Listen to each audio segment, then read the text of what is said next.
image on the screen here. A request was made to discuss tonight and tomorrow evening the first two verses of this book, Harinam Cintamani. Harinam Cintamani is a book written by the same person who wrote the song we just sang. His name is Bhakti Vinod Thakur. And a little bit about the title, a little bit about the person, and then we'll begin. The title is taken from a verse from Padma Purana. In Padma Purana, there's a verse that glorifies the name of Hari. Hari Nama Cintamani. And Nama Cintamani Krishnas. The first line. The name of the personality of Godhead Hari, or the name of Krishna, is like Cintamani. Cintamani is a word that comes also in Brahma Samhita. It describes what the abode of the spiritual world where Krishna resides, Krishna Loka. Everything there is touchstone, Cintamani. It's conscious. Everything in the spiritual world is conscious. And touchstone has the power of transforming something that's quite ordinary, like base metal, into gold. Touchstone. So, Cintamani.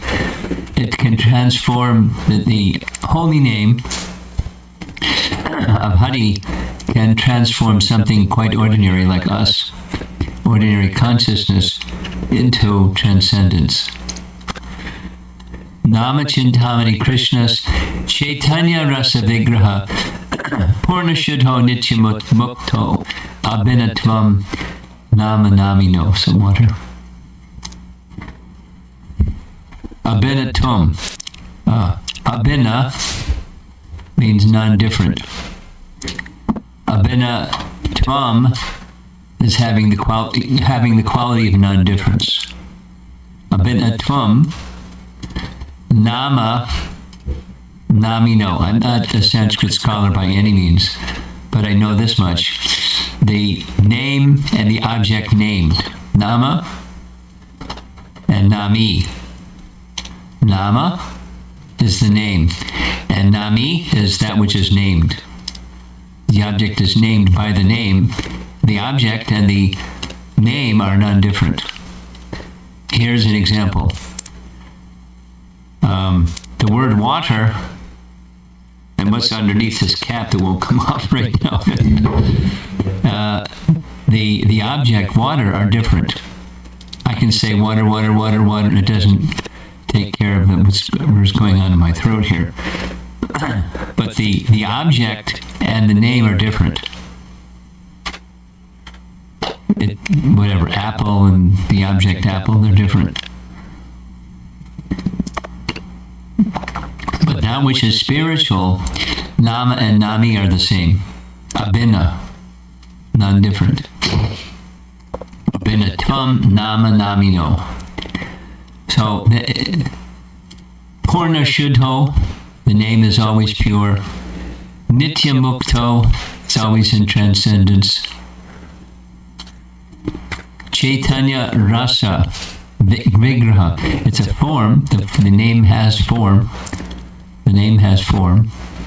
And it's full of rasa, full of spiritual mellow. Okay. So that's the verse from Padma Purana, and that's the verse from which the title of this book is taken. Harinam Cintamani. And the author, we'll see a photo of him shortly. But he, a lot to say about who he was. He was appointed by the British government to be a high court judge during the height of the British rule, which never happened, because a high court judge is the next thing to the governor. In the system of governance that we have here, it's not the same thing, but the system of governance at that time, the high court judge was next thing to the chief executive head of whatever the area was. A very high post. And he was high court judge, appointed by the British government. Why? Because he was so good. He was so good. And that's what he did as an occupation. But his real love was spiritual teachings. He wrote 100 books. This was one of them. And it has 14 chapters, and we're just going to be discussing one. The first chapter is Glories of the Holy Name. Now, the Glories of the Holy Name kind of comes towards the end. And in the beginning, we're going to be introduced to the personality on the left, who is Haridas Thakur. The person on the right is Lord Chaitanya. And there's a discussion between the two. Haridas Thakur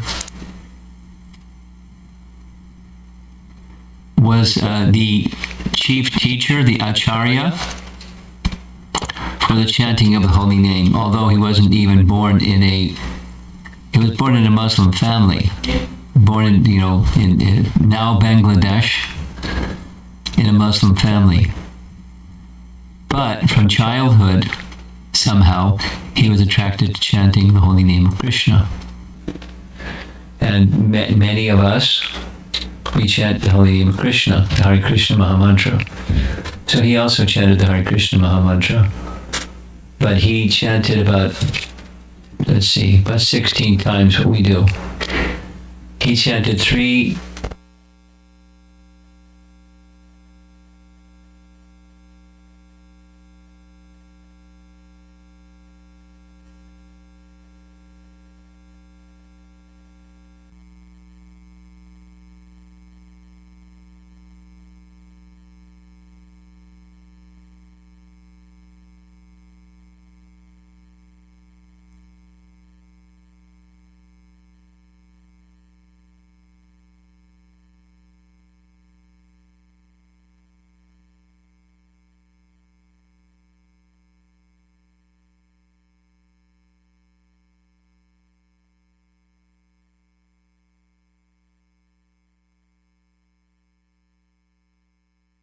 century of the glories of God.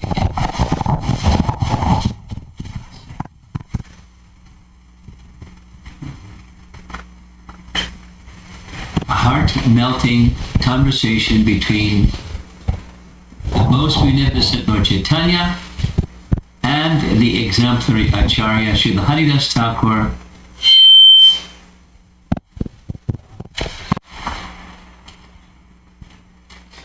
for the benefit of all in this age of Kali. For the benefit of all in this age of Kali. There's something wrong with the microphone?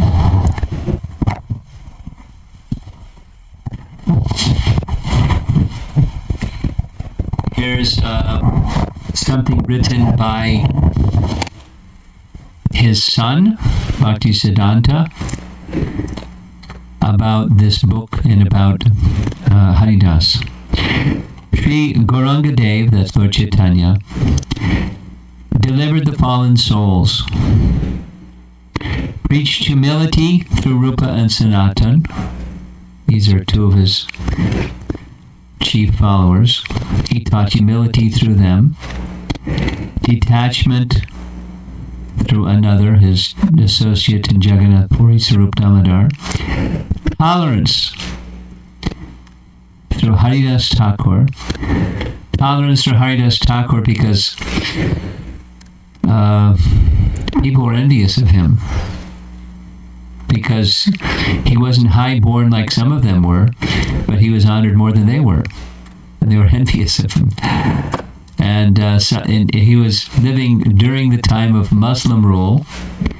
And so there were times when persons who were in Muslim rule tried to kill him by beating him. And there's some details. But he tolerated everything. Pinnacle of tolerance.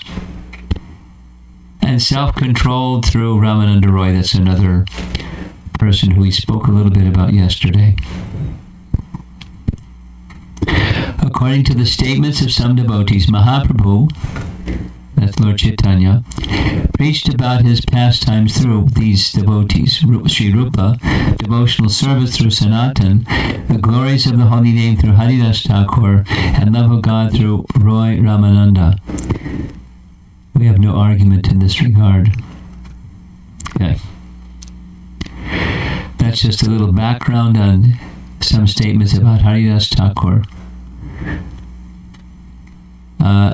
The book begins, this is a little outline, the nature of the holy name. Here's that verse I mentioned. Nama Cintamani Krishnas, Chaitanya Rasa Vigraha, Purnashuddho Nityamukto, Abhinatvam Nama Namino. So there you go, that's the verse I spoke from Padma Purana. And here's the English translation. The holy name of Krishna is transcendently blissful. It bestows all spiritual benedictions, for it is Krishna himself. Volume. It is Krishna himself that's Abhina Tvam Nama Namino. It is Krishna himself. The name and Krishna are non-different. The name is Krishna himself. The name and the person named are the same. The reservoir of all pleasure. That's the meaning of Krishna's name. Krishna's name is complete, Purna. And it is the form of all transcendental mellows, Rasa Vigraha. The form of all transcendental mellows. It is not a material name under any condition. And it is no less powerful than Krishna himself, since Krishna's name is not contaminated by the material qualities, or Nishuddho. There is no question of its being involved with Maya, Nityamukto. Krishna's name is always liberated and spiritual. It is never conditioned by the laws of material nature. This is because the name of Krishna and Krishna himself are identical. Abhinatvam Nama Namino at the end. Now, this verse from Padma Purana finds its way into Chaitanya Charitamrita. There's the reference. Here's a photograph of Bhaktivinoda Thakur, the author. Below his photograph is his pranam mantra. Namo Bhaktivinodaya Satchidananda Namini Gora Shakti Swarupaya Rupanuga Varayate. I offer my respectful obeisances unto Satchinandana Bhaktivinod, who is transcendental energy of Chaitanya Mahaprabhu. He is a strict follower of the Goswamis, headed by Srila Rupa. Rupanuga means a strict follower of Rupa Goswami. Here's a little bit of the background. Here's the duration of his life. Started born in 1838. Left this world in 1914. This is the year that he wrote Harinam Cintamani, one of his 100 books. divided into 15 chapters, composed in Bengali verse form. This book is an account of Haridas Thakur's teaching on the holy name. And the method was, anyway, I'm not going to read all this. The first 3 chapters, we're reading the first of the first 3 chapters, describes the inconceivable glories of the holy name. That's the first chapter. Acceptance of the holy name, and chanting the holy name free from impersonal misconceptions. 4th chapter through 13th gives 10 offenses, and then the final last 2 chapters, there's 32 offenses to be avoided in executing devotional service, as well as a nectarian discussion of the process of practicing such devotion, culminating in self-realization and pure ecstatic love of Godhead. There are many books where Bhaktivinoda Thakur takes the reader from neophyte to intermediate to advanced and superlatively advanced stages. Step by step, he takes you by the hand and uses a little technical knowledge to describe what those stages are like. But he's speaking from realization. He's a very elevated person. Okay, here's the very first verse of the book. And he's offering obeisances to Lord Chaitanya, pictured there in the center. Now, we're accustomed to, in ISKCON, we're accustomed to a different sequence. Shri Krishna Chaitanya, Prabhu Nityananda, Shri Advaita Gadadhar, Shivasadi Gaur Bhaktivinoda. That's what we're accustomed to, that Panchatattva mantra. Lord Chaitanya and his associates, just as you see in the painting. His is a little different. All glory to Lord Chaitanya and to Gadadhar, Gadai Garanga, and to Lord Nityananda, the life of Janava Devi. Janava was his wife or consort. All glories to Advaita, the husband of Sita. All glory to Srivas and all the devotees of the Lord.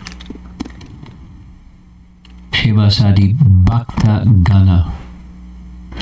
So, starting with glorifying Lord Chaitanya and his associates. 2nd verse. On the shore of the salt water ocean, in Nilachala, you probably recognize from the building on the right side, that's Jagannath Puri Temple. You recognize?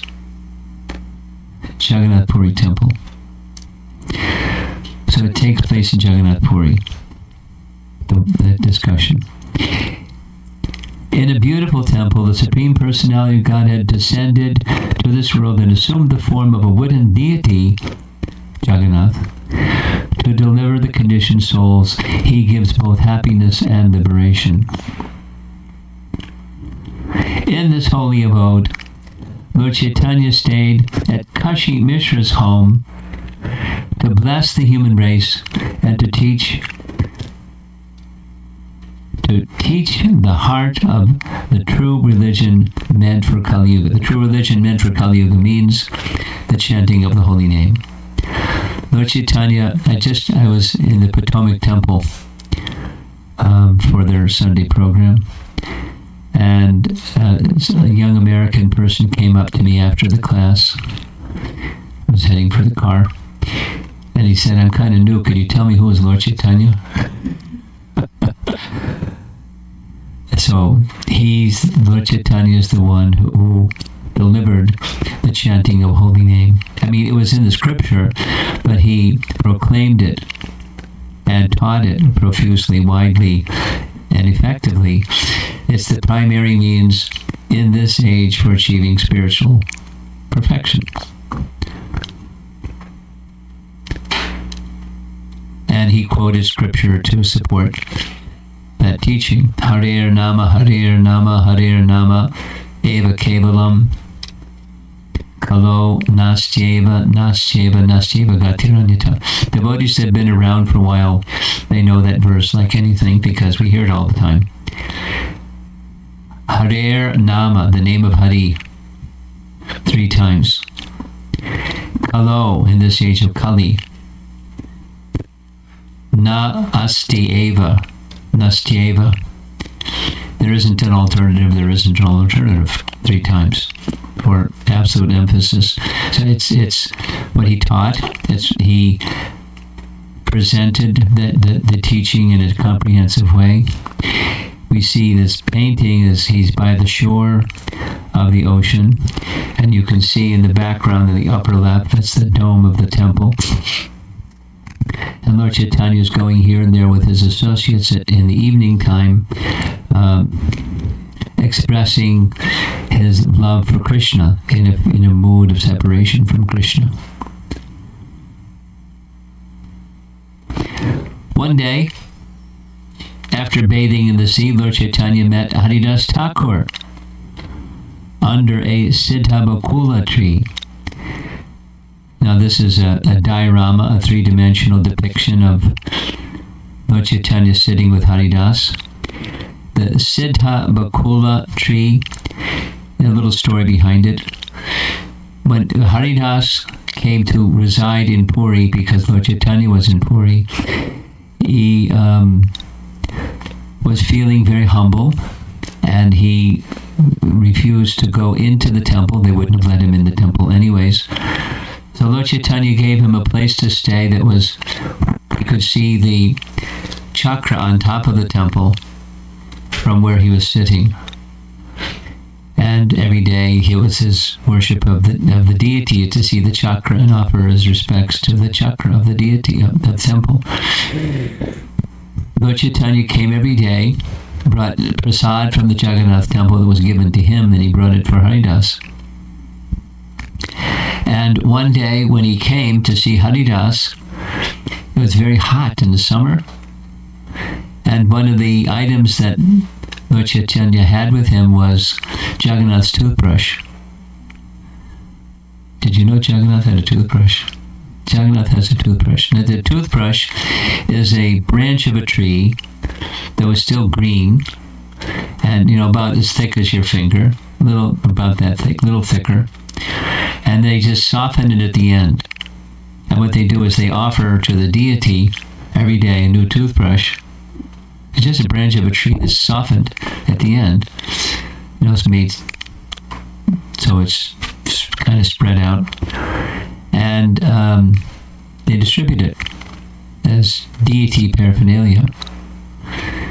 So they gave a toothbrush, Jagannath's toothbrush, to Lord Chaitanya, and when he saw Haridas was seated underneath the hot sun with no shade, he performed a miracle. He stuck the branch of the tree in the ground, and instantly it made a giant tree with full branches, and Bakula trees have big leaves, so it made nice shade for him. And since that time, it's been called Siddha Bakul.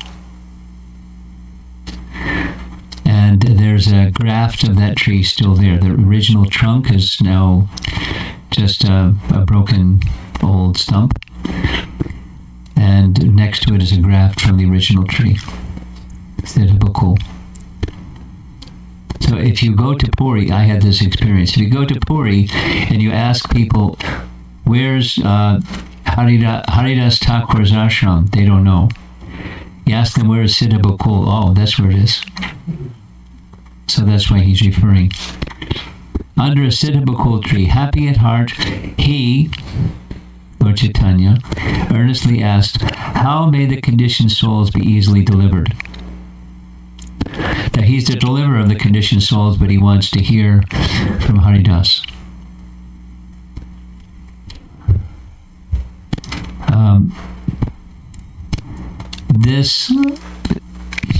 When I'm presenting, the next slide is the same question is asked, is written by, I'll just start. When Bhaktivinoda Thakur was young, He was educated in the same class as the Tagore family. He was from an aristocratic family, and very well educated. And it wasn't until much later in his life, in his mid-30s, that he received a copy of Srimad Bhagavatam, because at the time, offset printing was just beginning, and the Bhagavad Purana was not available, except for handwritten copies, so it just wasn't available. But he had a friend who had a friend, and his friend had made a copy for him. From his friend that had a copy. So now he began reading, and in 1 year, after getting the Srimad Bhagavatam for the first time, he read it 3 times, and then was writing a book about it, writing an essay about it. The essay, date 1869, the Bhagavad, its philosophy, ethics, and theology. And in that book, he discusses these points. And in Chaitanya Charitamrita, for those of you that are new, I don't know how much of this is going to go right over your head, but Chaitanya Charitamrita is a biography about the life of Lord Chaitanya and the teachings of Lord Chaitanya. You know, it's when you have the whole volume, it sits on your shelf like that. It's many parts. And in one of the parts, there's a discussion in Chaitanya Charitamrita between Lord Chaitanya and Haridas. In other words, this book is like taking what's in Chaitanya Charitamrita and focusing on sections from that book, Chaitanya Charitamrita. This discussion going on between the two of them is extracted from there and expanded from there. So Lord Chaitanya asks Haridas in Chaitanya Charitamrita the same question: how will these yavanas be delivered? To my great unhappiness, I do not see any way. He's asking Haridas how to deliver yavanas, and that's the background that he came from. So Haridas says, you don't need to ask me this. You're the personality of Godhead. And the persons that are in this age of Kali, persons that are most fallen, can be delivered very simply by the chanting of the holy name. In fact, you've already done it. You've delivered the holy name. And so Lord Chaitanya then said, on this earth there are many living entities, some moving and some not moving. What will happen to the trees, plants, insects, and other living entities? How will they be delivered from material bondage? Because they can't chant. And the answer given is chant loudly, and they can benefit, although they can't chant. The spiritual sound acts in a spiritual way.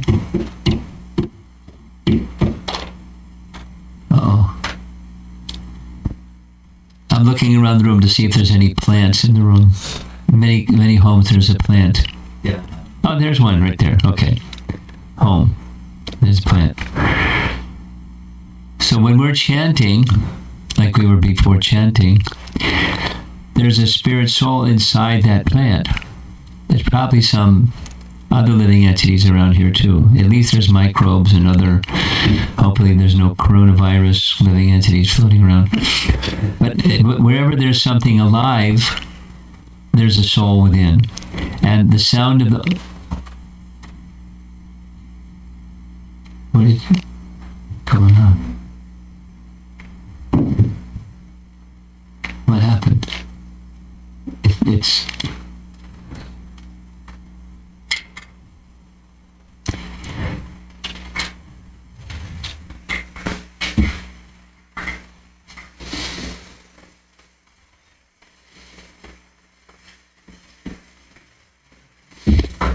something going on with technology that's very strange. No signal. Okay, I'll just keep blabbering.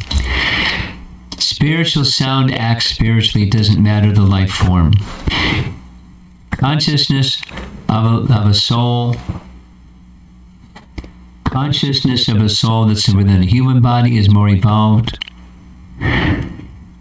Consciousness of the soul that's in an animal body is less evolved. Consciousness in a plant body is less evolved than that. But consciousness is there. And sound, spiritual sound acts on the level of consciousness. Here we go. Let's see what happens.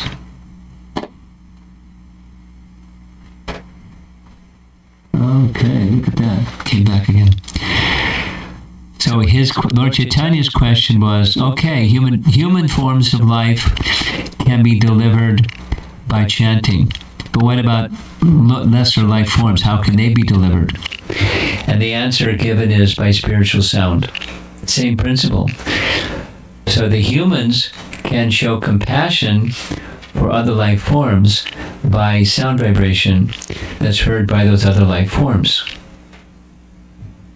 It's slow, but it's spiritually effective.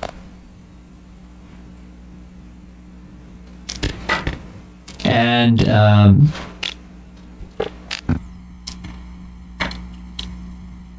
here's the conclusion at this section.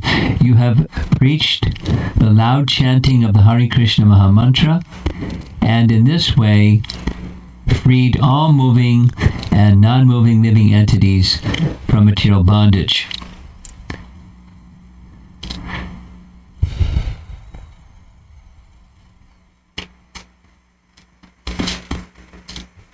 I'll tell a little story. I don't think I'm going to be able to finish this chapter because I think I need to make the topic a little relevant, because it's what do you think? Because it's a lot of philosophy. So here's a making it relevant story. Maybe 12 years ago or so, maybe more than that, 15 years ago, something like that, ISKCON opened a temple in Tirupati. And where did the funding come for opening the temple? Well, there was an ashram where the devotees lived, but they didn't have a very strong financial base. The leader there had developed a relationship with the TTD folks, and the TTD folks recognized that he was a very good organizer, and they said one of our principal means of income is selling Tirupati luglus. So if you want, you can take charge of our luglu stalls, and you can have also some book stalls. So the brahmacharis at the temple did both. They have going up the hill, stalls where they had all of the Prabhupada's books in so many different languages from India, because so many people from all over India come there. And they also took charge of their luglu stalls. The luglu stalls went from something like 8 of them to 4 of them because they just managed it better. And all of that money went to TTD. And then the book's sales was so substantial that over time it managed to pay for the temple construction. They had to borrow for some other ISKCON entities in India, and they paid them back for the book sales. So they built the temple through book distribution primarily. And when it came to the opening, there was a 3-day event, and they invited somebody that's like a high official priest from the Tirupati to, make a guest appearance, stand on the stage, say something nice, go back up the hill and, do his service up the hill. He came through all 3 days. He was only supposed to come one day. He came all 3 days, and he stayed for about an hour. Not just said his little thing. He was amazed at the several hundred, maybe 500 young Indian people, college-age kids, singing and dancing and dancing and singing and dancing. This Nam Sankirtan. And he just was marveling at how effective it was to take people who were otherwise very distracted by, their careers and stuff that their careers can get them and everything else. And there they were just singing the holy name for hours and dancing. At the end, on the third day, it was on statewide television. It wasn't national television, but he made some pretty bold statements. He said, what the ISKCON is doing, what this chanting of the holy name is doing, is something that we've been unable to accomplish through all the years that we've been here. You're engaging so many people in joyfully, jubilantly, with absorption, singing the holy names. And it's obvious it's transformed them, and some other nice things. He didn't have to say all that stuff. And it might have compromised his respectability amongst his following. He wasn't demeaning what they're doing, but he was appreciating the power of the chanting of the holy name. That's one example of the power of the holy name. And by that power of the chanting of the holy name, living entities can be delivered.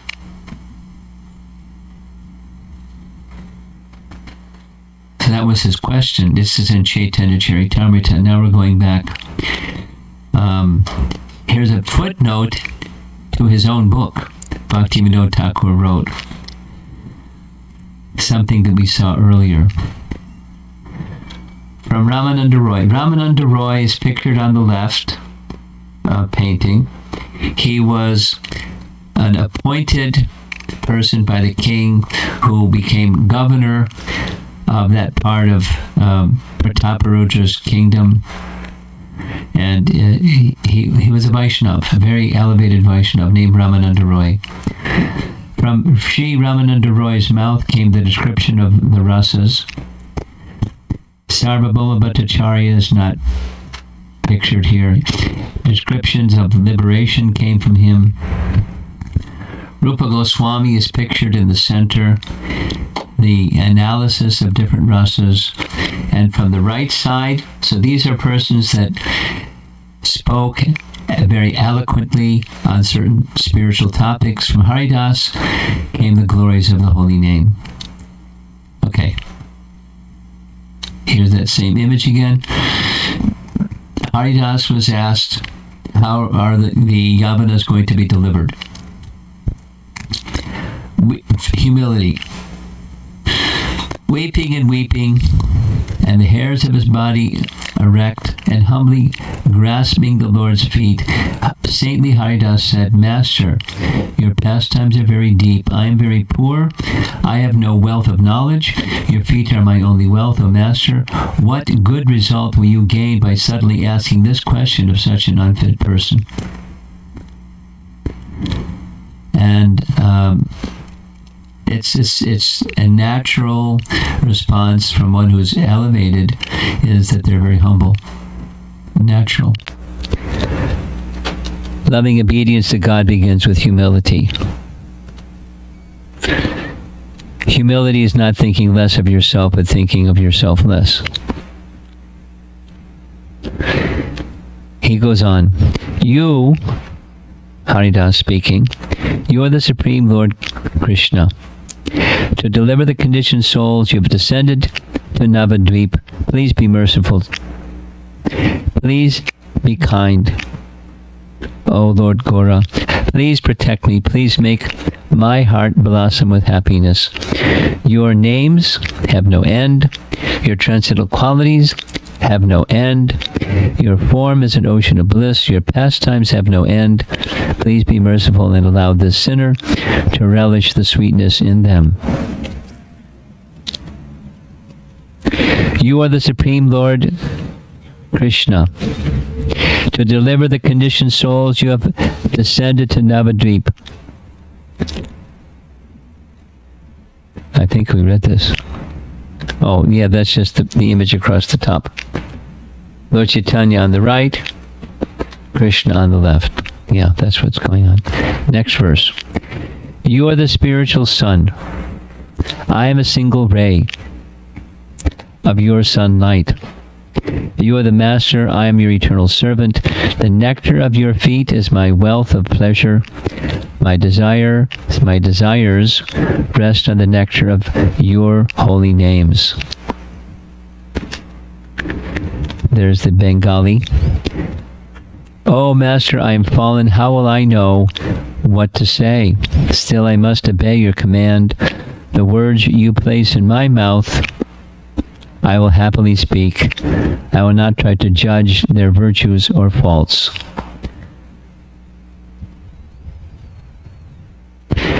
So he's going to, that's an introduction up to verse 10, verse 11. And now what's going to happen is the 10 essential teachings of Lord Chaitanya are going to be presented by Haridas. Some of you may have been to the Sunday program at the Potomac Temple. And part of the presentation, there were 2 slides on the rest of this topic, Dasamula Tattva, beginning with the truths about Lord Krishna.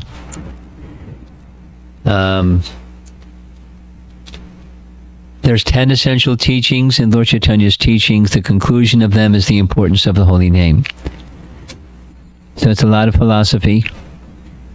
And I hope you don't mind philosophy, because I can skip and go to the end. But there's 10 essential teachings. They're quite simple. Krishna Tattva Eka Matra Ichamaya Krishna Sarveshwara Nitya Shakti Yoga Krishna Vibhu Pratapare Ratpare. Lord Krishna is the one supreme personality of Godhead.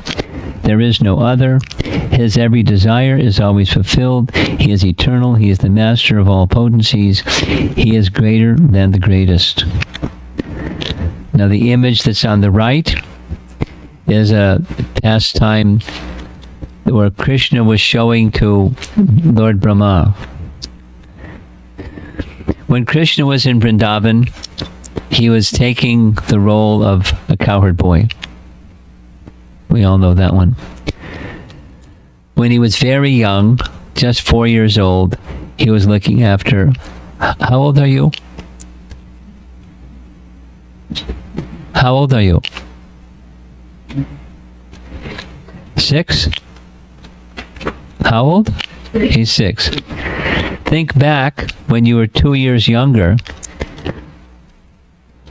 and imagine taking care of several hundred calves every day. Going out into the fields and the forest with a bunch of other 4-year-old boyfriends and taking care of calves. That's what Krishna did. And you know what 4-year-old boys do when they're alone? They go and play. So they were playing this way, that way. There was a whole event which we discussed earlier during this visit, the pastime of the Aghasura demon and the cows and the calves and the cowherd boys entering the Aghasura demon. Krishna liberated him, gave him liberation. Brahma saw it. Brahma was amazed. And then the boys went and had lunch. So he played a trick. He used his mystic power to kidnap the boys and the calves to see what Krishna would do. And this is what Krishna did. It's shown over here. There's the boys having their lunch, and simultaneously forms of Narayan manifest for each one of the cowherd boys and calves. Anyway, Krishna is original. That's what the image is showing. He's the source of all expansions, all forms of Narayan, all living entities, all matter, all spirit. He's the source of everything, just as it says in Bhagavad Gita. Aham sarvasya prabhavo. He's the source of everything. And Brahma saw it. And that's what this verse is saying. Here's Bhaktivinoda's footnote on this verse. Lord Krishna is the Supreme Personality of Godhead. He is supremely independent. This is one of the first of the essential teachings of Lord Chaitanya. There's a source of everything, and that's Krishna. His desires are always fulfilled. He possesses inconceivable potencies. He is supremely conscious. His desires are always fulfilled. Nothing is independent of him. His potencies are his glories and powers. His powers and glories are limitless. Krishna is the one, non-dual supreme truth. The impersonalists see Krishna as the undivided, quality-less Brahman. The truth is that the Brahman is the effulgence of Lord Krishna's body. So, it goes on. He's elaborating on the first, or one of the 10 essential teachings. And one of his most important qualities is his quality of being very kind to the devotee. This quality of Bhakta Vatsala. Bhakta Vatsala. He's very kind to all the devotees. All of his spiritual powers and glories are not material, even though they may be manifested within the material world. They are not themselves material.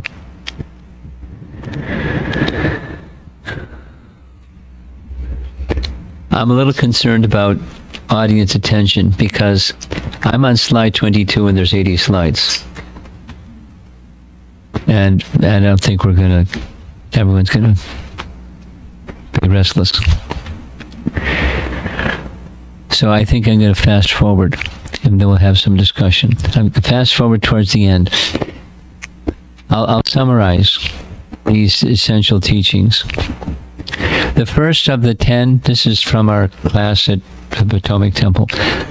The first of the 10 is Scripture is the basis of knowing anything. And then there's the things that can be known. The first thing that can be known, there's a source of everything. That source of everything is the Supreme Person, and he has all these wonderful characteristics. Next is that Supreme Person that has wonderful characteristics has unlimited and inconceivable potency. Not potency less, but unlimited and inconceivable potency. That's number 2 of the teachings about the absolute truth. The 3 is there's living entities. They're tiny fragmental sparks of that one supreme source. Next, some living entities are conditioned by the illusory energy. Next, some living entities that have been conditioned can become liberated. And then finally, there's a relationship between all things that emanate from the source and the source. And that relationship is oneness and difference. Like here's a table. It's dead matter. It's doing a purpose, but it doesn't have a separate existence from the source that it comes from. But it's not the source. So there's a oneness and there's a difference. We'll take the sunshine. The sunshine comes from the sun. So there's a oneness because you don't find sunshine without a sun. You don't find sun without sunshine. But the shine is not the sun, not the source of all shining. It's from the sun. So the oneness and difference. And anything you take, there's that oneness and difference. And that's the topic of relationship, or sambandha. Do you know what that means? Yes, young fellow. Sambandha means relationship. It's a Sanskrit word, it's a Hindi word. It's sambandha, relationship. So the teachings from Scripture is there is a relationship between all things and the source of emanation of those things. And what I just described is sambandha again. Knowledge of the source of everything and the relationship between everything and its source. We're almost done with those 10 essential teachings. The next, this is the category of what's in the Vedas. When you act in that relationship, that's called bhakti. And by acting in relationship with the Supreme, spiritual perfection can come.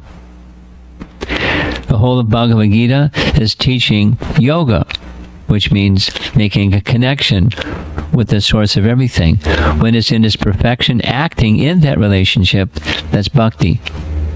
And bhakti brings the perfection, spiritual perfection. And the last is, that stage of spiritual perfection is called Krishna Prema, love. Feelings of love. Not just feelings of love, but a fully blossomed relationship of love between the jiva and the source of everything. And that's where this book, the first chapter of this book goes. And now I'm going to go back towards the end of the chapter, where it speaks more again about chanting.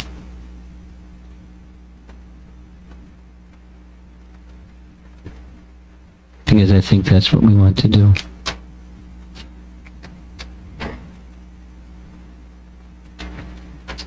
So this is a painting that was made during Lord Chaitanya's life. It's said that's actually what he looked like. Oh Lord, when Kali Yuga came, the prior verses describe processes for Satya Yuga, Treta Yuga, Dwapara Yuga, and now Kali Yuga. When Kali Yuga came, the conditioned souls became unfortunate. Seeing this, you made them lose faith in karma, jnana, and yoga. Their lives were short. They suffered many troubles. Their intelligence and strength were reduced. These obstacles devoured the conditioned souls. Varnashram, Dharma, Sankhya, Yoga, and Jnana have no power to deliver the conditioned souls in Kali Yuga. In Kali Yuga, the path of indirect devotional service mixed with karma or jnana, become a difficult path, a path overgrown with thorns. Again, it's leading to what's the stage of perfection. How is that going to be made possible? By following this path, the souls found many obstacles in his life. And therefore, the direct path, this is the conclusion of this first chapter. The direct path is the chanting of the holy name. And by chanting of the holy name, one gets the opportunity to make that spiritual connection directly. Here's some nice photographs of chanters chanting and being happy. O Supreme Person, O Supreme Lord, thinking of how to benefit the conditioned souls in Kali Yuga, you descended to this world with the holy name. You taught that Nama Sankirtan, chanting of the holy name, is the Yuga Dharma, or the religion of the age. By following this direct path of chanting the holy name, the conditioned souls attain a great treasure of love for Lord Krishna. That's the goal. After those essential teachings, sambandha, the relationship between all things and the source, acting in that relationship, and the full mature stage of acting in that relationship is Krishna Prema. So here it's saying Lord Chaitanya delivered Krishna Prema. to persons who are willingly accepting the chanting of the holy name. Simply by chanting or remembering the holy name, the conditioned souls will become delivered. The painting shown in this illustration, on the right side is a painting of a prostitute who was sent by an envious landholder named Ramchandra Khan. He didn't like the fact that Haridas, pictured on the left, was born in a Muslim family, but he was being honored more than he was. And he was a big landholder. So he, out of his envy, he cooked up a plan to disgrace him. He called the best prostitutes, said, one of you, whoever's the best one, you go and make him fall down, and we'll catch him. And then we'll expose him. He's a fallen man. So one volunteered. The opposite happened. Just hearing Haridas chanting, she became delivered, although her intention was not nice. And after she became fixed in devotion, he left that place. That's what the painting is. They cover or top. The goal and the way to attain the goal are not different. They are both the holy name. In chanting the holy name, the goal and the way to attain it are not different. In this path, there are no obstacles. In the way to attain the goal, O Lord, by your mercy, the conditioned souls easily attain the goal. On the left, that painting is Haridas is departing this world. He desired to leave the world before Lord Chaitanya did. Lord Chaitanya granted that benediction. He's grasping, clutching the feet of Lord Chaitanya, seeing his face, calling the Lord's name, leaving his body. It's a very celebrated event in Puri. I'm fallen, I'm plunged in an ocean of material sense objects. O Lord, I am such a fool that I did not worship your holy name. Sighing and tears streaming from his eyes, Brahma Haridas fell before Lord Chaitanya's feet. Then this is the last verse of the chapter. May this book, Harinam Cintamani, become the very life of the souls whose joy in devotional service to Lord Krishna, whose only joy is devotional service to Lord Krishna, I think, and his devotees.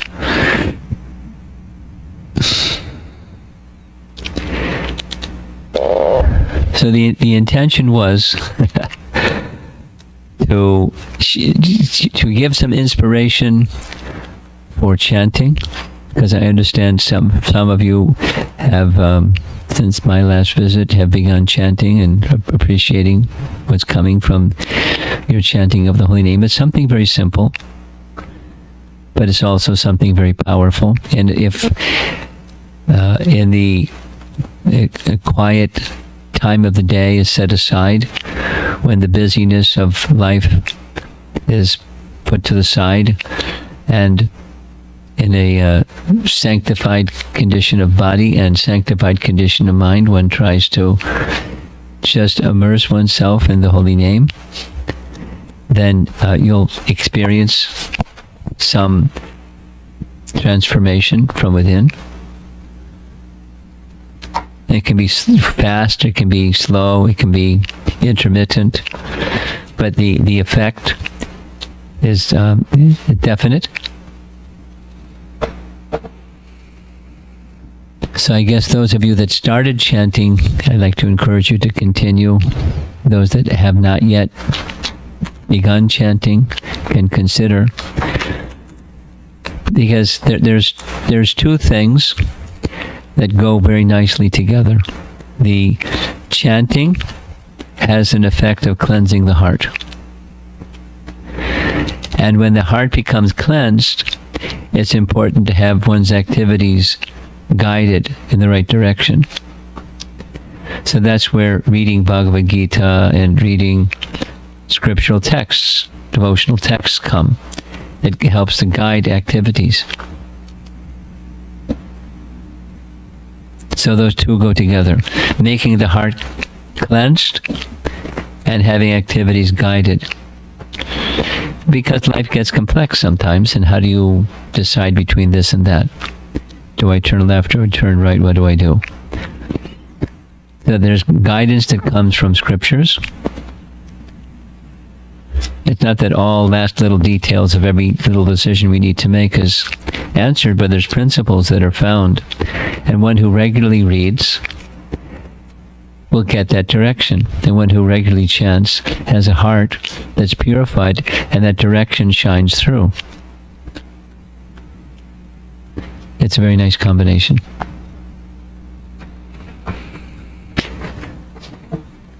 What do you think? Good idea? Okay.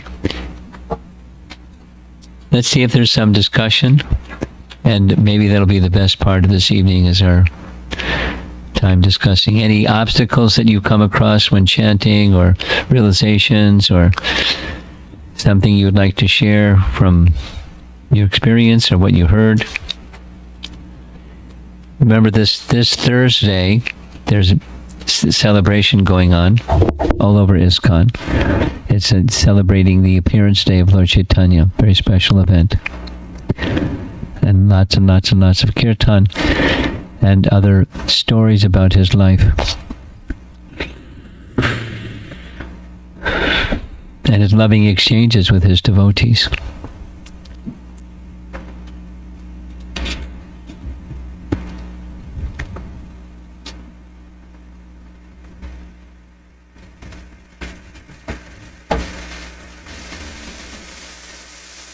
Yes.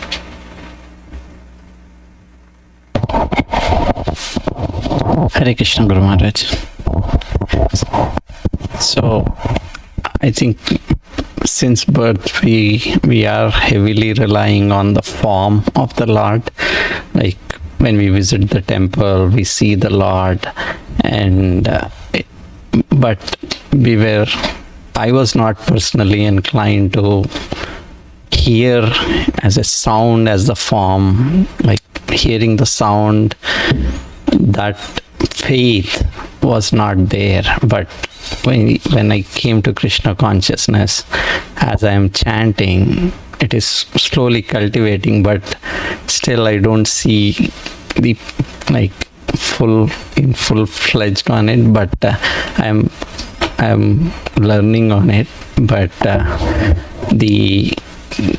still it's the faith I have it in the Lord's form, in the pictures, or that have more compared to the sound. How do I cultivate that in a stronger way?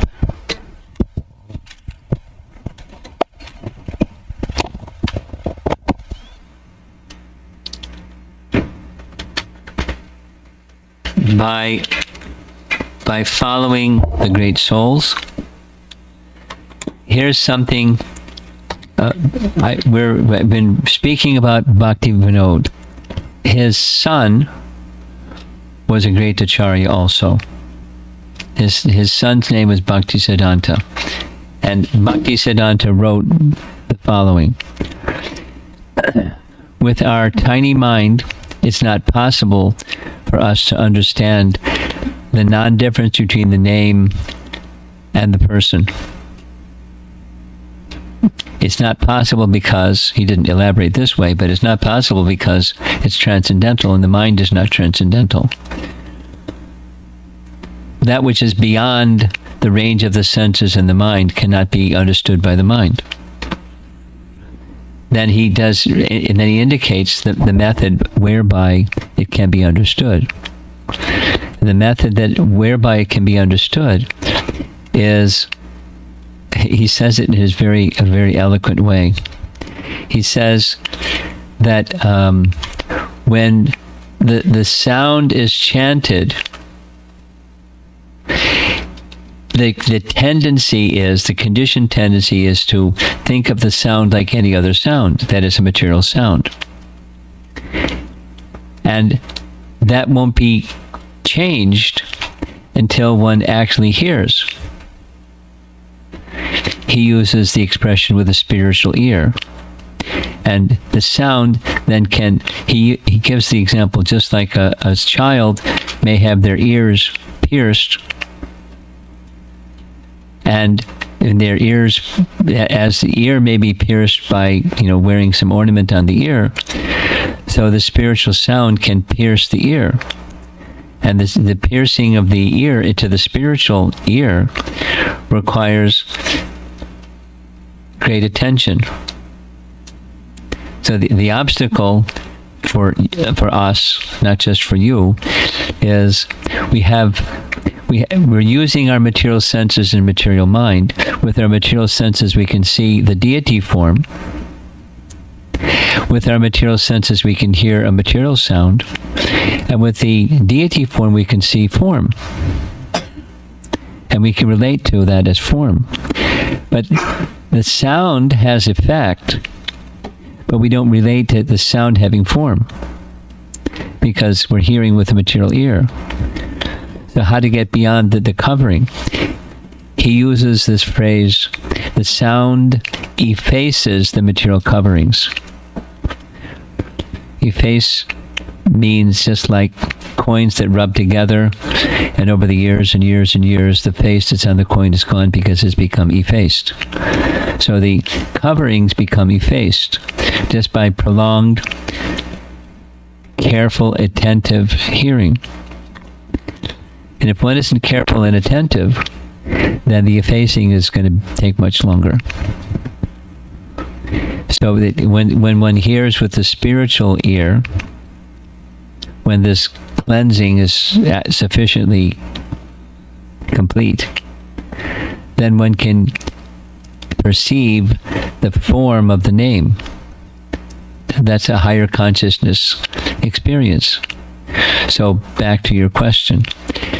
When we see the deity form, it's specifically for beginners on the path of bhakti, or the Kanishta Adhikari, the Prakrita Bhakta. It's his beginning. Everyone should do and follow the vidhis, the regulations for deity worship. Don't do this and do that. The do's and do nots. And that will help us get elevated in the process of seeing the form not as wood or metal or stone, but in a transcendental way. But the vidhis help us. That vidhi is meant to carry us to the stage of spontaneous. And the spontaneous can be cultivated now. The spontaneous is resting on sound. And that sound is from the Srimad Bhagavatam and from the Holy Name, and from the messages of transcendence that come from Scripture. And that awakens that higher sense of realization of spiritual form within the name, within the Scripture. The Scripture is also said to have form, although we just see a book with pages. We don't see transcendental form, but there's transcendental form. So it's a stage of high realization that comes through hearing and gradual cleansing, effacing of the coverings, so that we can hear with our spiritual ear, and then we can hear. So from our present position, it's faith. Now there are persons that don't have faith in the deity form either. So you have faith in the deity form, and it's natural to have that faith. And then you're hearing the Bhagavat Vidhi, the Bhagavat Marg, or Raga Marg, about the power of the sound vibration and the form of the name. It's there in the Vedas, but it's not the major portion of the Vedas. It's there in the Vedas. And the process to get to that essence is through sound. Nama Sankirtan. That cleanses and enables us to have experience and realization of the form of the name. And further. Nama, Rupa, Guna, Lila. It's in the last chapters of Harinam Cintamani. There's a sequence. Let's do it again. From the chanting of the name, in course of time purification, the form of the name, or the form of Krishna, becomes our experience or our realization. And then the qualities of the person, and then the pastimes of the person can be experienced within.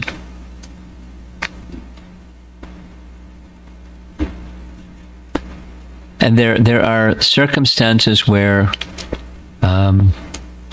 that may happen, even for beginners.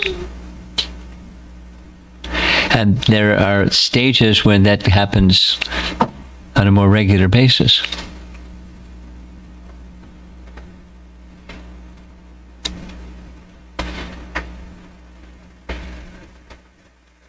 And so deity worship and hearing sounds go well together. One is a certain kind of regulation, and another is another kind of regulation, and they fit well together.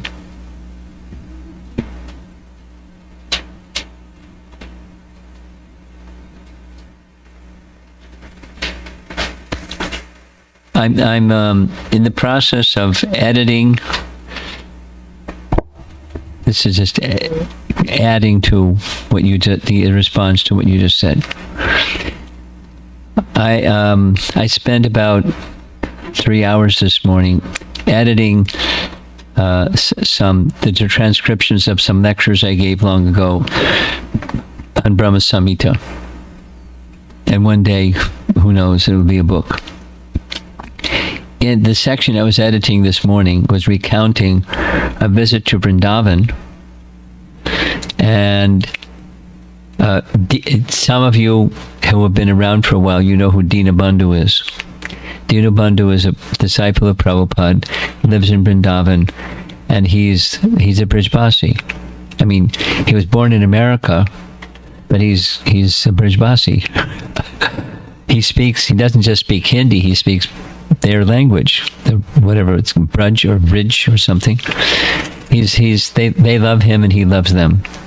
So one day when we were together for a yatra, a visit to holy places in Vrindavan, he took us to a place we've never been before. I had never been before. And it's a place called Akshay Vat. It's a big banyan tree that during Krishna's time, it was on the eastern side of the river Jamuna, but it was so vast that it spread, that the limbs of the tree spread all the way over the river Jamuna. And the cowherd boys would sometimes climb on the limbs to get on this side and to herd their calves. It was like a magnificent tree. And we got there before everybody else. Some of us came by taxi, and the buses took forever. And so we had some time. One devotee was taking the opportunity to absorb themselves in chanting. Not any person different than you. Just, we're in Vrindavan. They didn't know the meaning of the place. It was a new place. Wide open thing. So they went for a japa walk. And in the course of their japa walk, they found a goshal, and they heard the mooing of the cows, and one thing and the next thing and the next thing. They started thinking of Krishna and Vrindavan with the cows, and along with the chanting, their absorption of thought of Krishna with the cows became stronger and stronger and stronger. And then they felt Krishna and Balaram were present. And then they had a vision. They described it as a vision where they saw Krishna and Balaram, the cowherd boys, with their cows. A bit like and there's a Sanskrit phrase called sporti. Sporti means a conjuncture of Krishna's Hladini Shakti and Samvit Shakti converging on a jiva, and they get a momentary glimpse of the spiritual world. And then it's withdrawn. To give them the confidence, it's a mercy experience, the spiritual world is real. And then when everybody else came with the bus and they heard what the place is, that this is a place where Krishna with the cow, it was one of their favorite places, where they would come with the calves and the cows every day. And the Akshayvat, and the story of the Akshayvat, and pastimes of Krishna's with the cowherd boys in that place. So they had this confirmation or wow experience that I love Vrindavan. And through the chanting of the holy name, experiences beyond my imagination are possible. Now, it's not like you should chant your japa every morning waiting for an experience like that, because Krishna's going to do what Krishna's going to do, and the main focus for us is attentiveness to the sound, and it's restoring, reviving our relationship with Krishna through the sound of his name, because at least in teaching, the name and the person are not different. We're associating with Krishna. Krishna is making his presence accessible to us, but we're not attracted. We're distracted.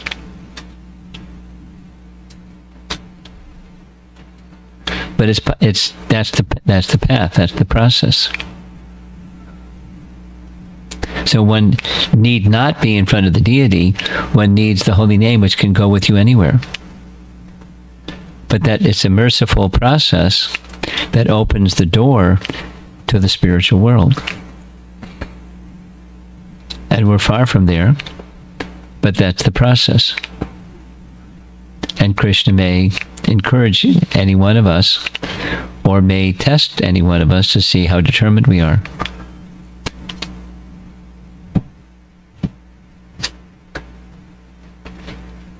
To make ourselves qualified to have Krishna reveal himself to us, because we're dependent servants.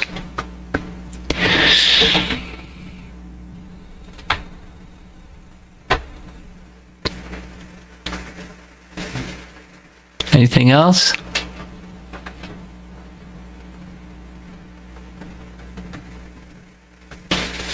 We have something in the back.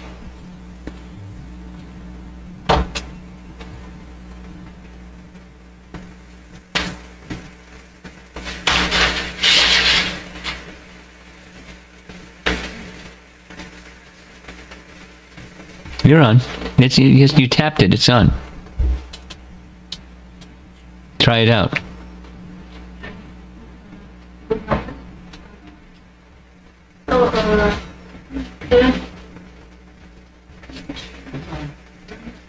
Keep speaking.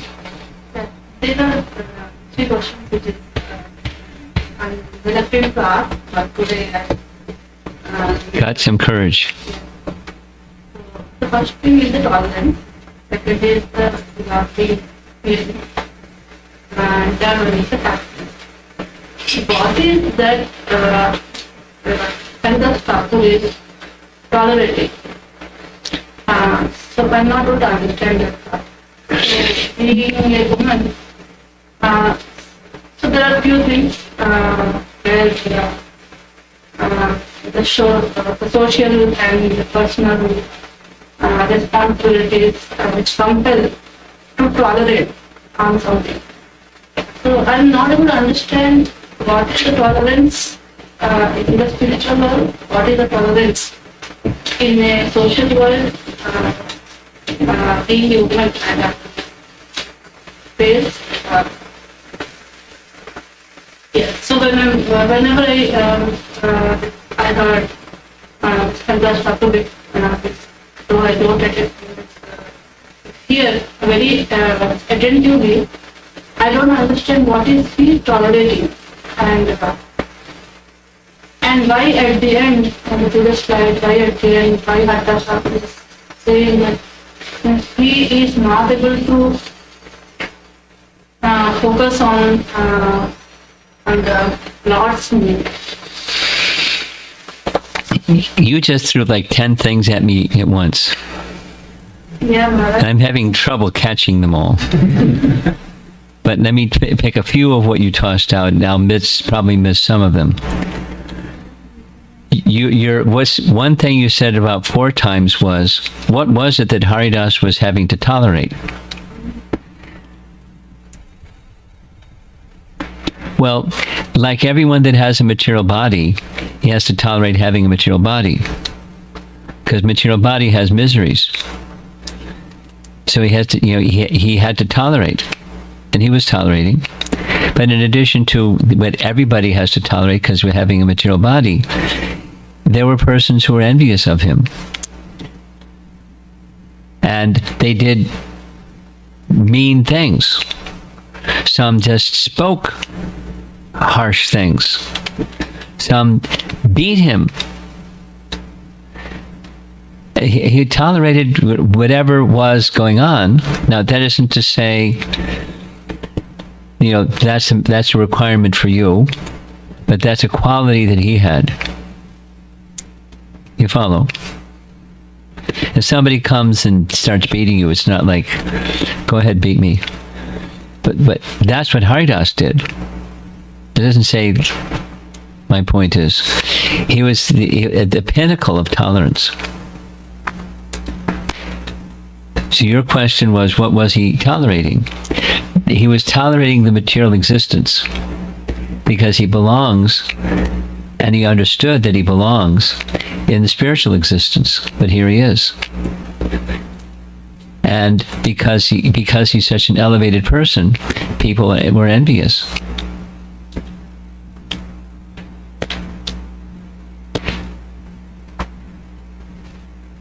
And they did bad things. They insulted him. I'll get another example besides the one that you showed, the image of the prostitute. There was another circumstance where he was invited in an assembly of elevated Vaishnavas to discuss the topics of the holy name. And one Brahmin said, the holy name is so wonderful that even if one chants the name once, one can be freed from all sinful reactions. And another said that one can become delivered from birth and death. One can become liberated. And Haridas said, no. Those are secondary benefits.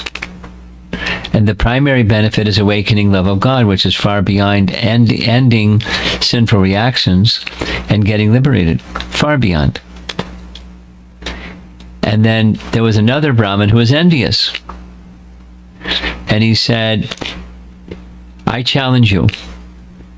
If it's not true that if you can't prove it, that the chanting of the holy name, these secondary benefits will come, then I'll cut off your nose. Right in this, he is a Brahmin saying this to Haridas because he was, we're taking lessons from you. You're a Muslim-born man, and I'm a Brahmin. So the organizer of the event literally picked the man up and escorted him out and said, don't come back.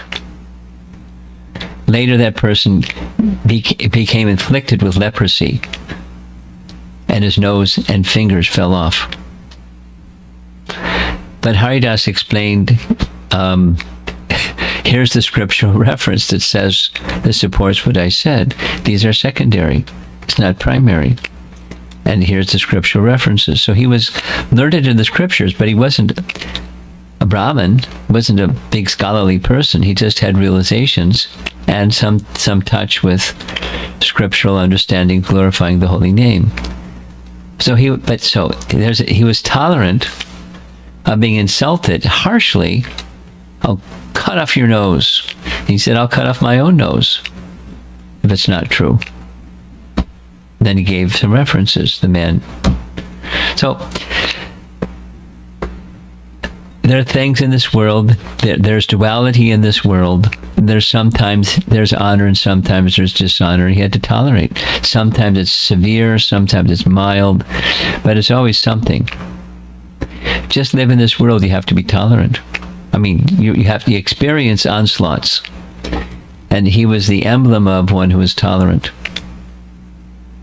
So that's just responsive to one of the 10 questions you presented in your words. If I heard correctly, one of the things is, as a woman, what are the things that I have to tolerate? Was that one of them? Well, gosh, I'm not a woman, but I hear all these things about women are inferior. You got to tolerate that because it's in the scriptures. Now, while tolerating that, what do? You take shelter of Krishna. Or, your mothers have to tolerate, stuff that their kids do. Now, they do that out of love. We were just hearing a week ago, Lord Brahma was saying to Krishna, just like a mother has a child within the womb and the child is kicking the mother doesn't, admonish the child that's kicking in her womb. It may be uncomfortable, but she tolerates it. So, so please tolerate my mistake, Brahma was saying to Krishna. Treat me like that. Everything is within you, so please just tolerate my mischief, my mistakes, my kicking. So a woman has to tolerate all kinds of things without elaborating, the biological things that go on with a woman's body. You have to tolerate all those things. A man will never know what pregnancy is like. Women will. So what do? You can't, some people want to have a sex change because they don't like that. You tolerate. You accept your position. And it's nice to accept your position. And in accepting your position, you dedicate yourself to the higher purpose of that life form, serving Krishna. From within your social role, you serve Krishna. You tolerate whatever it means to be in this social role or that social role. Right? And, it's winter. And when the snow comes, what do? You tolerate. When the heat comes. Anyway.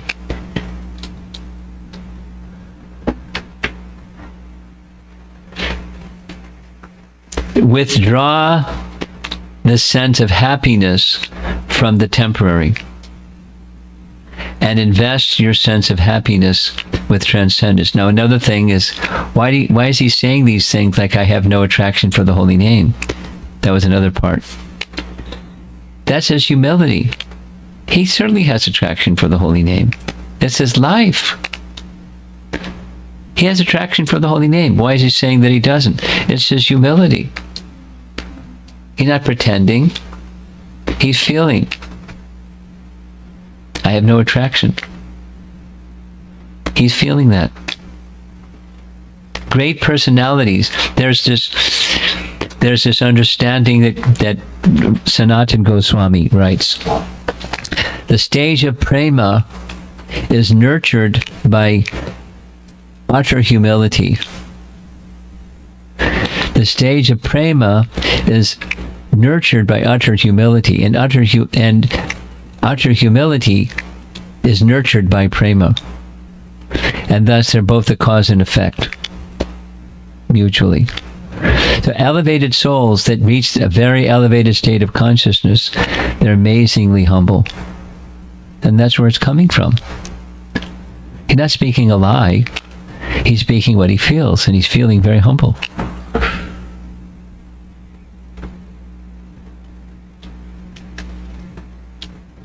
not feeling proud. You're feeling humble. Hey, I'm the Acharya. Look at me. I'll tell you all about it. It's not his mood. It's a humble mood. It's a symptom of his elevation. I think I missed 7 other ones, but how we doing? You want to add some other ones? That's pretty good. Something's wrong with that microphone. Is the button on? Give it to a teenager.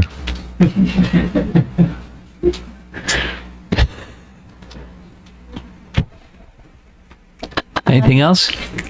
No, Maharaj, but yeah, what you explained on the tolerance, to some extent, I'm not able to agree. Agree with what? You have to tolerate? You disagree that you have to be tolerant? Are there things that you like everything, or some things you don't like? And what do you do with the things that you don't like? I just leave it. You just? Leave it. Read. Leave it. So you tolerate.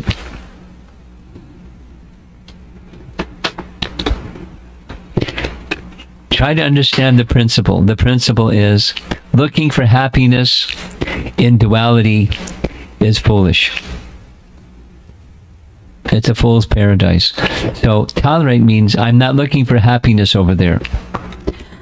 You say you leave it, and I'm saying withdraw your whole attention from seeking happiness there in the first place, and find and seek happiness within. That's Bhagavad Gita's teaching, and seeks happiness within can mean self-realization and God-realization. And then you're not just leaving it, you're transcending it. Tolerance is part of transcendence. You follow? You may not agree, but you follow what I'm saying? Yeah. Okay, good. Okay, we gotta give the microphone to somebody else now.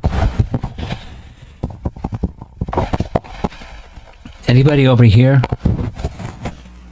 No, there were some other people that had their... Okay, good. So, hello. You're good. So when you are chanting, on some days you get distracted while chanting. Some days, yeah. Yeah, and then most of the days is good. That's good. Congratulations. So what happens? Most of the rest of us is the other way around. So what is the issue on the days when you get distracted, and like how to overcome it? How to overcome distraction. Well, that's a big topic, and I'll keep it short. We're distracted because the mind, as we know from experience, as well as from Bhagavad Gita, the mind is chanchala. Like a flame in the wind. It's flickering. Chanchala himana Krishna. Balavat, it's very strong too. And because we've been in this, the soul has a covering, gross and subtle coverings, and the subtle covering, the mind, has been immersed in matter, and that immersion in matter is not, the mind immersed in matter is not attracted to spiritual. The mind is attracted to something material. According to the modes of nature, we're attracted to something. And the mind is always changing, as well as the material energy is always changing, and so that's our experience is most commonly distracted. So that's the why, and then what to do. We practice abhyasa yoga. Abhyasa, practice. And you practice what? Practice that which you have faith in will bring purification of the mind. And that which brings most effective purification of the mind, according to scripture, is the spiritual sound. And most effective among spiritual sounds is the name. Just like, for example, in the Vedas, pranava or omkar is a spiritual sound. And one who has chanted or chants om feels something. It's elevating. However, more powerful than the pranava is the names of the Supreme Person. Why? Because the name of the Supreme Person includes that spiritual potency that Omkar has and form. Now, we're not experiencing the form. That was one of the earlier questions. But the form of the Supreme Person is there in the name.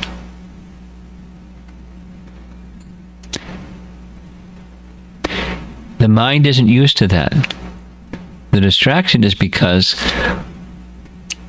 there's nothing fruitive about chanting. And the mind is attracted to fruitive. That means to do something, to get something. Get something means for the senses to enjoy. And that's not there in chanting Om or chanting the Hare Krishna mantra or, becoming elevated in devotion. It's a happiness within that's not where the mind is wanting to go. The mind is wanting to go out there and find objects and enjoy and do stuff to get, absorption. Another way of saying the same thing, the universe is structured in such a way that lower planets and lower life forms, mode of ignorance predominates. This middle earth planet is where passion predominates, and the higher realms is where goodness predominates. In this realm where we are, it's the realm of fruitive activities. People are driven by passion, working very hard to get something, to be enjoyed. That's the program in this region. The mind is distracted because we're attracted to those things. Working hard, working towards getting something that means I'll then have objects to enjoy. And it can be a subtle, I succeeded, or I'm the best, or something. Passion. Whatever the arena is. It can be sports, it can be politics, it can be, academics, it can be career, it can be do something to get something, fruitive activity. That's the nature of the place. There's nothing fruitive about chanting. So it's really easy to understand how distraction comes. So the antidote is practice. Practice resting upon faith and good association. And the practical experience that comes from what you feel like over a period of time from the effect of absorption and chanting and hearing and a life of devotion. The quality of life changes. Your experience within changes. And that keeps you going. And then don't slacken, because now it's better. Continue striving towards the goal. So that's what you should do.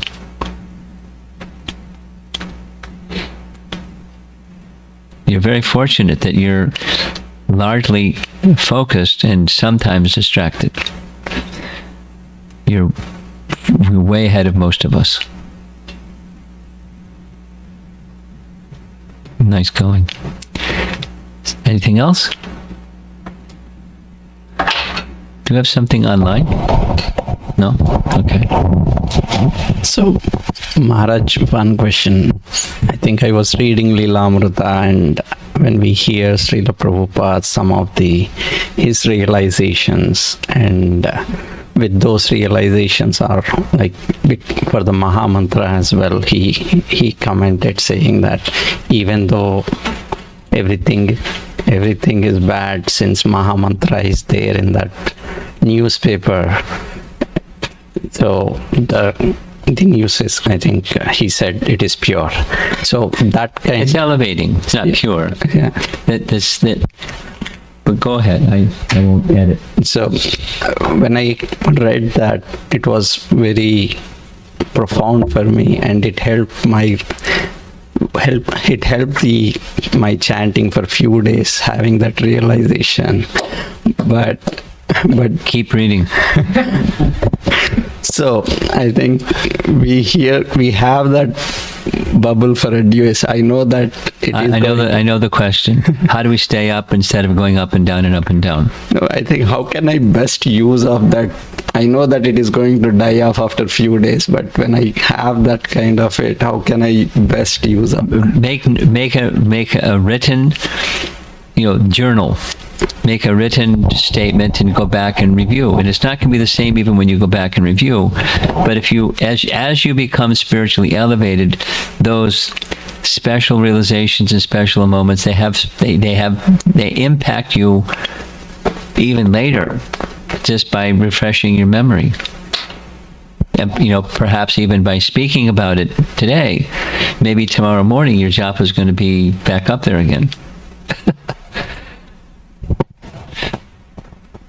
There's a very nice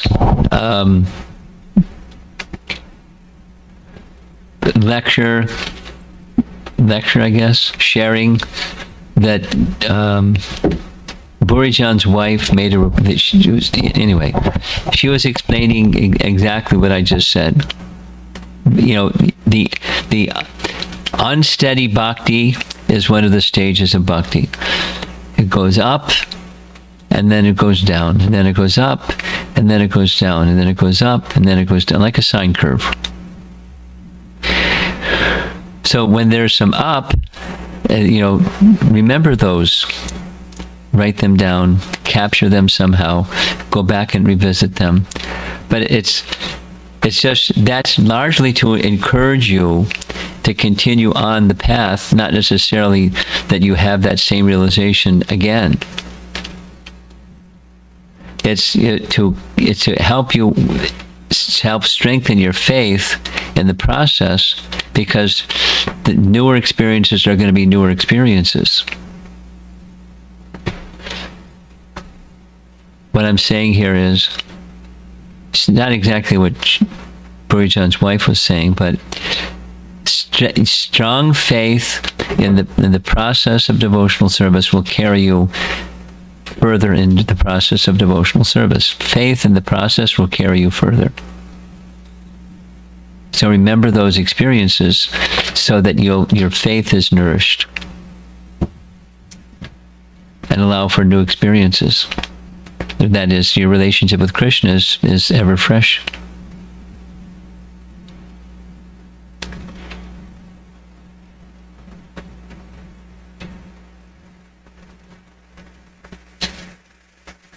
Here's a little sharing, and I think I'm going to end with this. Some of you here know Badahari. Badahari is one of the celebrated kirtaniers at the Potomac Temple. And under Vrindavan mentioned, there's a kirtan group coming from Alachua. They're really, really good. So when you experience their kirtan, it's like, wow. And Badahari is their senior.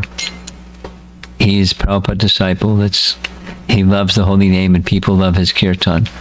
My experience with him is when he chants, his whole body lights up. It glows. And his facial expression shows his feelings. He's feeling a spiritual happiness. He's like a spiritual gulab jamun. You just come in contact with him and he's juicy. Specifically in relation to kirtan. So several times we've had japa retreats together. And one of those times was in Gitanagari, which is a farm in mid-Pennsylvania. And we were staying in the same building. And we got in the car after the 64-round day, and we're driving to Mangalarti. And I asked him, how'd it go? He was silent. And then he said, it was like a desert. I couldn't believe it. But Hari, it was like a desert. And then I saw was silent. And he said, it was so dry. For most of the day, it was so dry. Towards the end, it became very sweet. But most of the day, it was so dry. And then silence. And I'm processing what he said. It's like I'm in disbelief. And he said, but it's like that sometimes. Because sometimes it's just unbelievably sweet. And he's an elevated person, specifically in relation to in his relationship with the holy name. So sometimes it's like that. And that's, it's a lesson. It's part of purification. It's part of this tolerance, right? That sometimes it's just dry. And you invest in, I'm not going to carry on anymore because it was dry. His faith wasn't shaken, but sometimes it's a relationship with the holy name where, like, Krishna leaves the gopis to see how they increase their attachment for him, not feel disappointed or something. So we allow for all kinds of variegatedness in our experience, bhakti experience, and stay focused on making the Krishna connection strong. And that's what maturity does. It's committed to a relationship with a person, and it can be whatever's going on. He has all faith in the holy name, that I know. It's his life. And sometimes it feels like this, and sometimes it feels like that. And that's just fine.